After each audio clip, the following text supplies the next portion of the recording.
Hello, everyone. This is Howie Xu, Chief AI and Innovation Officer at Gen. Today, I'm very much looking forward to the conversation with Gur-Ari, and then he's the co-founder and then chief scientist at Augment Code, and then with John together. Guy, do you want to just give a quick intro of yourself before we kick off? Yeah, for sure. Yeah, one of the founders at Augment Code. We work on developing an AI assistant for professional developers that works on large code bases, large teams for performing real software development tasks. Before that, I was at Google. I was a researcher there working on large language models. And so to me, everything that's happening now with large language models and code is just incredibly exciting. So happy to be here to talk about it. So with theCUBE, NYSE, Biting to Future, together we are doing a series. The series is about talking to the creators behind the AI coding agents, because I fundamentally believe it's a big revolution, right? What does that mean to the programmers? Let's cut to the chase of it. When, whether, and how your product or this generation of the product will replace software engineer. So the way we're thinking about it is we're not setting out to replace software engineers. We're setting out to augment them and help them be more productive. And that's certainly what we're seeing with the agent now. So things that used to take a developer hours, days, weeks to perform their tasks, now they can often be done in hours or less. But to us, what that means is that developers can ultimately then be more productive and produce more and build even more amazing products than they could before. Certainly, as we automate more and more of the software development lifecycle, I think we're going to see developers and also probably other people like designers and product managers just able to achieve more in terms of the products that they build. And you were saying before we came on camera that you were in the back room coding or augmenting. What's the term? And what were you doing? Yes. So so the thing that I find mind-blowing about what's happening now is, I've been developing software for decades. And in the last few months, I've not actually had to write a line of code myself. I use the agent to do all of the software development, and then I go and supervise what it did. And so that's kind of my day-to-day right now. When I get a chance to code, I just ask the agent to do things, and then I go and supervise its work. Sometimes people refer to working with agents as vibe coding, but we feel that that term doesn't quite capture what you can do with Augment. Because vibe coding has this negative connotation that you just tell an agent to go do things and you don't even look at the code, you just push it, and if it works, and if it doesn't, you ask the agent to fix it. But what we're seeing when you use these things for real software development work, that's a very easy way to accrue a lot of tech debt quickly and to run into trouble.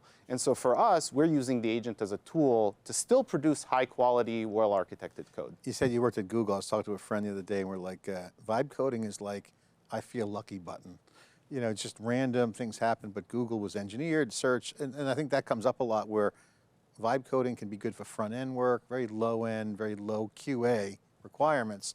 But integrating into production or making serious back-end reliable code still requires engineering, but the engineering is being done by the machines, AI. And the human, is it curating, is it managing, is the software engineer turning into the manager? So take us through the role of the software, because the folks out there watching might be sitting there saying, hey, I've just been doing SQL programming or Python and doing this or that, I'm writing some code. What do I do now? And that's an open question, that's the psychology of the mind. And then two, they want to see instant results. So does it change the role of, I just want to code, I don't want to be a manager. But then again, you're just doing code reviews that you would normally do if you had banged out the code. Take us through the mindset of the software engineer out there today and how you guys change that and what it means to them as a developer and engineer. Yeah, so the way we're thinking about it is that developers are now becoming tech leads of their agents. You can have a single agent, you can run multiple agents in parallel working on different tasks, and then you no longer need to be concerned with the nitty-gritty details of every single line of code. I think a lot of it becomes supervising the high-level decisions that the agent made and making sure that they're correct. Are there any security implications? Is the system architected properly? Is it going to be maintainable?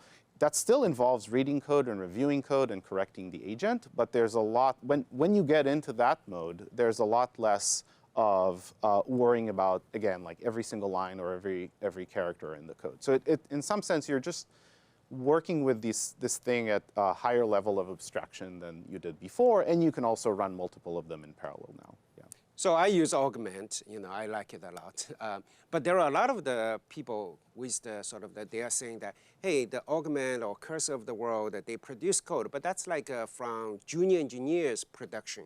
What's your comment to that? Yes, so this is what I mean when I say that the role of a developer becomes sort of like a tech lead. It is true that the agent, so the good thing about the agent is it has a breadth of knowledge, and especially with Augment, it understands your code base really well, and beyond that, it understands every library that's out there and so on and so forth. But the quality of the code that it generates can often be at the junior level, especially when it comes to design and architecture. It will often make really bad decisions. And so that's where the supervision still is very important. And that's what I was referring to. So do you anticipate a world where you not just supervise a number of agents, but also hierarchical, agents? Like, you are not just a software engineering manager, you are a software engineering director, or maybe VP, right? VP managing director. The director is agent and the manager is agent. Do you foresee that world, or? I do. I think it's actually coming fast. You can see what's in the news out there. There are already blog posts from Anthropic and others about how to build and manage multi-agent systems. I think they have a few use cases. One is to be able to explore multiple solutions in parallel. You can launch a few agents to explore different approaches to a problem and pick the one you like best, or have it pick the one it likes best. You can use it to parallelize work, because agents can often be slow, and so maybe some of the tasks can be worked on in parallel. I think right now with the models, they have basic capabilities for multi-agent systems. This is something still not as mature yet. Not as mature as the flat agent session, which has matured a lot. But if we just extrapolate from the rate of progress we've seen language models make and the amount of interest in multi-agent systems, I expect that will come very soon. We're seeing a trend. We saw this in AWS where SageMaker was their thing, and then Bedrock came out. They wanted to make SageMaker more of under the hood for the more people wanted to turn the knobs, play with it. And then developers would just go to Bedrock, pick a model, be more lightweight. Is there a separation between consumerization coding, hey, build me an app that takes my videos, puts them in this, that, and the other thing, or takes an app sheet that I have all this data in and tell me what sales are going to look like? I mean, I'm making that up, but just pretend those are like more like, here's the input, versus engineering a real app that's going to be pushed to AWS. So my mind just gets complicated. I'm like, I got to get on Amazon. Do I provision the S3, EC2? I got to log in, root, or user account with those steps. Like versus the consumer is like, hey, code me an app, and we're done. What's the spectrum of usage, and where should people know when to jump into what? Yeah, that's a great question. So I think there are already emerging different segments. And so if you're just starting off on an app, or maybe you don't have a lot of coding experience, there are great products out there. There's Lovable, Base44. There are others where you go to a web page, you type in your prompt, and it will generate the whole app for you. It will deploy it. You don't even have to know what's the back end, where it's running, nothing like that. You just type the prompt, and then you can edit the app, and it will show you a new preview right in front of you. I think the place where this kind of stops working that well is when the app grows and becomes more complex, and you have real users, and maybe you're charging them. Then your code base is large enough where these tools are often, in their current stage, not quite sufficient anymore. And I feel like that's a place where we, for example, will come in. We try to serve the professional developer. Typically, the folks who use Augment have existing code bases. They work on teams, and they can benefit from agents that have a better understanding of their So code would base. the use case be like, okay, I'll give 2 examples. The guy died who was running our COBOL mainframe code, and then Howie left, he was running the C++, we still have them both in production. Go figure out the code base or port it to Java. Is that a use case, or is that fantasy? Yes, that is, so I would say asking it in one shot to migrate the whole thing to Java. Oh, you did that's probably a assembly bit maybe. much. He's Yeah. assembler, maybe not C++, assembler. Because Assembly, even better, even better. No, Yes. but this is a concern because COBOL's on mainframes and no one does that anymore. Yes, so one of the best use cases that we've seen to an agent that really understands your code base is to dive into a new code base or a part of the code base that the developer doesn't understand. That's where we see huge productivity gains. So I know we have one customer that's a consulting company, and so what they do all day is jump into new customer code bases and need to navigate what's going on there. And so they use Augment exactly for this purpose, to quickly orient themselves to what's happening in the code base and become productive quickly. Yeah. And then provide value, whether it's rewrite or become a coder. Or perform the task that they set out to. Yeah. So clearly I remember assembly language, but half of my career is doing VP of engineer job in my past life, right? So if a person out there as a VP of engineer, how should they think about, with Augment, with coding agents coming? It's clearly a big revolution, right? I have engineers who know Java, who know Python, but a lot of the coding Java, coding in Python is becoming free or becoming a different ballgame. What should a VP of engineer, managing 500, 1,000 people, 100 people, what should they think? What should they do today? Yeah, so if I were a VP of engineering today, the number one thing I would pay attention to is adoption of these tools. So what we're seeing typically is that the capabilities of these tools are getting to be quite a bit beyond what people are adopting. So the rate of adoption is not quite keeping up with the capabilities, which I think is a normal thing that you do. Meaning that even though you produce junior engineer code, but still that's very solid junior engineer code, people should be able to take a full advantage of it, and that people are not quite doing that today. Yes, exactly, because it takes time. It requires changing habits. It requires learning how to make the most of these tools, and that takes time. One of the most effective ways that I've heard about to do that is to have, if you have someone in your organization who's already a power user of these tools, have other people look over their shoulder as they're using these tools. Typically, within 10 to 20 minutes of seeing that, people it clicks for them and they understand, oh, this is how you prompt, this is how you supervise, and it makes the learning curve much less steep. Guy, we hear this a lot in the robotics conversation around safety first, because robotics have physical impact. But also in the agent world, it's been talked about, we don't want to let the agents run wild. They have some agency to do things. Where does the code management come in terms of making sure that it's reliable and that it just doesn't run into production and breaks a bunch of stuff? I mean, what have you guys found in your experience, what you guys are doing with developers? Is there pipelining? Is there a certain process? Or is that on the customer, your customer? What's the fear? I'm not a fear monger, but I'm just saying that I would be worried, okay, if code's out there, make sure it's QA'd, and in this sense, QA, just press a button, ship. Mm-hmm. What's your take on this whole trust equation? Yeah, I think currently I would say we're still figuring it out. One advantage that these tools have is that they're not just able to write the code, they're also able to write tests. And so you end up with, typically when you use these things, you end up with a lot more tests than you normally would. The tests need to be supervised as well, because if you typically just ask it to write tests with no further guidance, you get low quality tests in many cases. But you are able to generate a lot more tests and quickly. And writing tests is something that developers especially don't like doing, so that's where automating them with an agent does help. But I think beyond that, the whole question of how do we supervise and monitor and making sure everything works well, still a bit of an open question. I think that's where moving from the inner loop of software development and letting agents be involved in the outer loop, triaging alerts that come in, addressing build failures, things like that will be a very interesting development. Is there any data you can share or learnings or observations around what you've seen come through Augment Code, where you start to see patterns and best practices? Is there a blueprint? Are there templates? I say template, I don't mean like a template. I mean like a recipe for the future, how people can jump in. What's the learnings, I guess, is the question.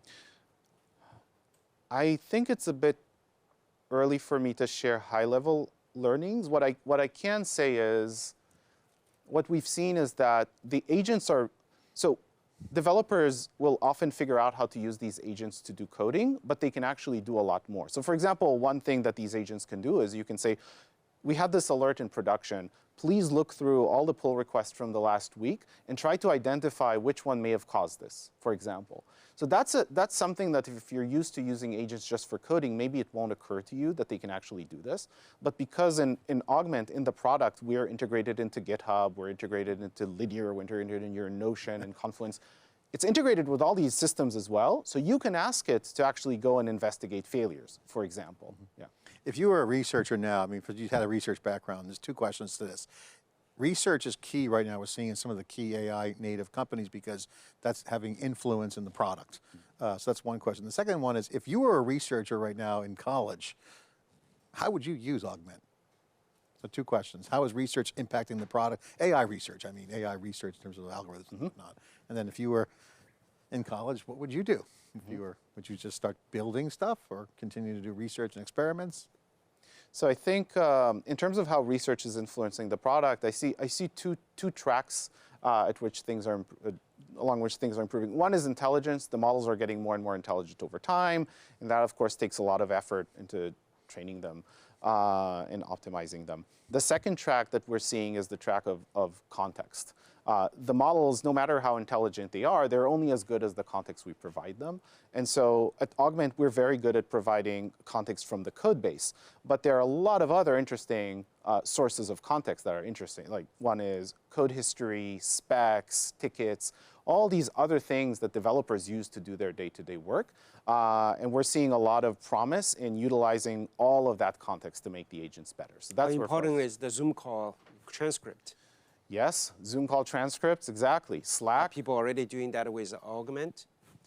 I don't know that people are doing Zoom call transcript with Augment. That will be a direction.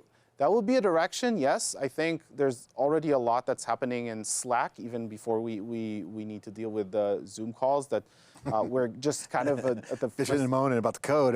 Things are happening in Slack. I mean, there's real context. Yeah, there's a lot is happening in Slack that doesn't get documented anywhere else, right? And so just making correct use of all those context sources, I think, is another kind of big role for research. Yeah. So from that point of view, when do you think 90% of the code out there by the enterprise software engineers are going to be done by agents rather than by software engineers? So when that moment will come? Yeah, so I think it's mostly a question of it's mostly a rate of adoption question rather than capabilities. My sense is that today, certainly most of the code and maybe 90% of the code can already be written by existing Meaning that agents. we are ready today. I believe It's a matter of whether people have the faith and then practice and then do it. That's my belief. And then I speculate that within 1 to 2 years that will be true. So a week ago, Matt Gelman from AWS was in the occasion I was with. I asked him this question. I said, when is that moment going to be? Is that 1 or 2 years or 5 years or so? He said 1 or 2 years. Yeah, I mean, and then my next question was like, how do you prepare your engineers towards that, right? Because that's a big, there's a big implication for that. Well, I asked Matt Garman the same thing last week, and he said almost all of the code. Swami would say all the code is being done, but I think the question is who touches it, right? This becomes like is it autonomous or semi-autonomous? So if I review the code and change something or just review it, some people consider that not generate. So it's a semantic. Do you agree with that? Is that coming up in definitions that people are squinting through what is truly it means to do code by a machine versus that percentage? I mean, I think you basically said all your code's coming out of there. Yes, for us internally at Augment, I would say certainly over 50% and maybe 80. I don't have the number, but I would guess 80 to 90%, just based on conversations and how often it comes up, like the agent did this for me. Yes, that would be my guess. In the previous conversation you and I had, you mentioned that there is also, from ticket to PR directly, right? What percentage of the things are being done at Augmented that's from ticket to PR already? So that, I would say, not a lot. So the end-to-end flow where you just one shot give it a ticket and get a PR, I think that's certainly happening, but is more rare. I think the bulk of the work is people using the agent interactively. Again, this is a question of capabilities. Right now, ticket to PR in one shot works if you have a very small and simple task. For anything non-trivial, you kind of have to go in there. Do you see that in a year or two, it's going to be vast majority at that point for Augment internal? Oh, for Augment internal, would we do ticket to PR in 1 to 2 years? Yes, that sounds feasible to me. Right. Yeah, The other thing is, if it's a front-end code or back-end code or mission-critical code, I think for coding agents, they are going to have different level of challenges, right? I think you and I discussed before, for front-end, do we have enough tools to test it? So as a result, it may be a little bit more challenging. So when do you think, we don't need to worry about it? Okay, it doesn't really matter, mission-critical or the front-end, I'm going to be able to use Augment to program it all. Oh, for us, I think it's just a question of velocity. We use Augment for mission-critical code. There's no piece of the product where we say, oh, this is so important that it has to be done just by a person manually. There's nothing like that I know of in the product. Sometimes the code is very algorithmically complicated, and then maybe the agent doesn't do as good a job as a human.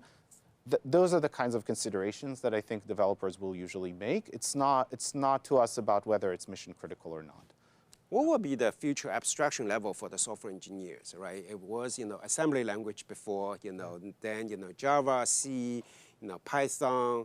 What is the future? Like in 2 years, 3 years, what's the abstraction level that software engineers will have to deal with? Yeah, that's a great question. It feels like there should be something between Python, JavaScript, and English, because English is not a precise language, and yet this is the language that we use to steer these agents. It also means that we're losing a lot of artifacts. So, the code we check in doesn't include all the context of how we arrived at that code from the agentic sessions, which then hurts us down the road when we go revisit it.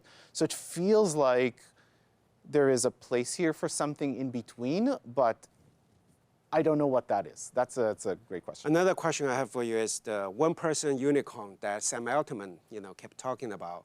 What do you think? When is that going to be the case, and how is the augment going to be relevant in this conversation? Yeah, so I think that's a very interesting angle of can we take one person, can one person really build a company and turn it into a unicorn with AI? And I think a few things need to happen for that, right? First, certainly we have to solve or automate engineering to a great degree.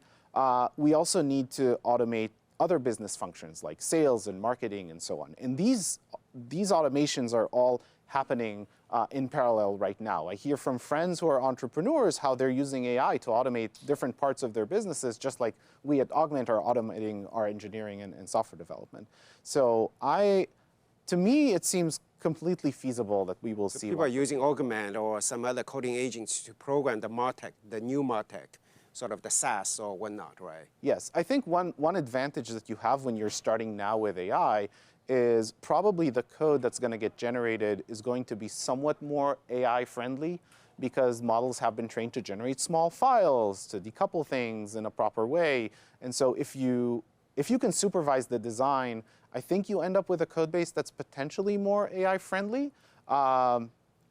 I'm not sure, but it is certainly true that with AI you can now, when you're doing 0 to 1 development now, that's kind of where AI agents shine the most, because you don't have a lot of tech debt to deal with yet, so we can go really fast. So I don't want to finish the conversation without touching upon the model.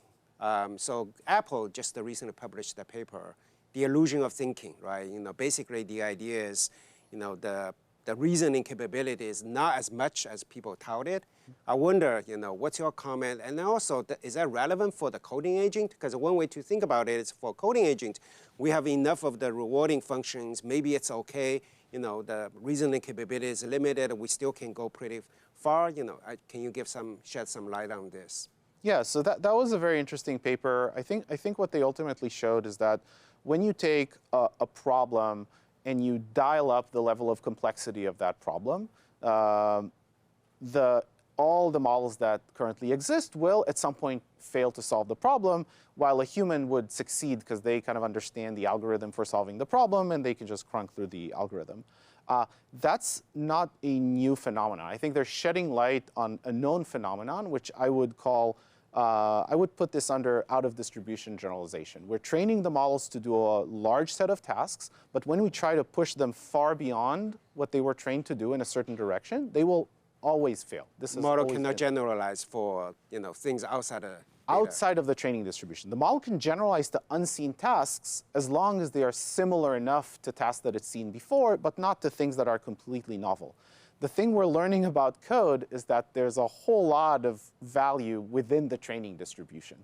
Most of the things that developers do are not so novel that they stump the model. We just see it work in practice. And so I don't think that this has practical implications for what we're seeing with coding. Yeah. So we can, there is one conversation we're going to have is with a startup. They claim they wanted to do Google L7 engineers. Do you think, the model will allow us to do Google, L7 engineers job? So this to me is part of the one-person unicorn. I think if you want to get to a one-person unicorn, you're going to have to be able to some extent automate that, because otherwise you're going to end up with code with so much tech debt that nobody will be able to really maintain it. This is about making these correct architectural and design decisions. So your view is the answer is yes, you believe it will go towards that direction. I believe it will go towards that direction. I don't believe we're there today. We're not And there today. how many years apart? Again, I would say my guess is 1 to 2 years. Oh, only 1 to 2 years. That is That's my like guess. immediate. All right. Thanks for coming on. Thank you very much, Guy. This is a great session. This is this is the revolution, revolution. For software engineering. Thank you for coming to the show. Thank you so much. Thanks so much.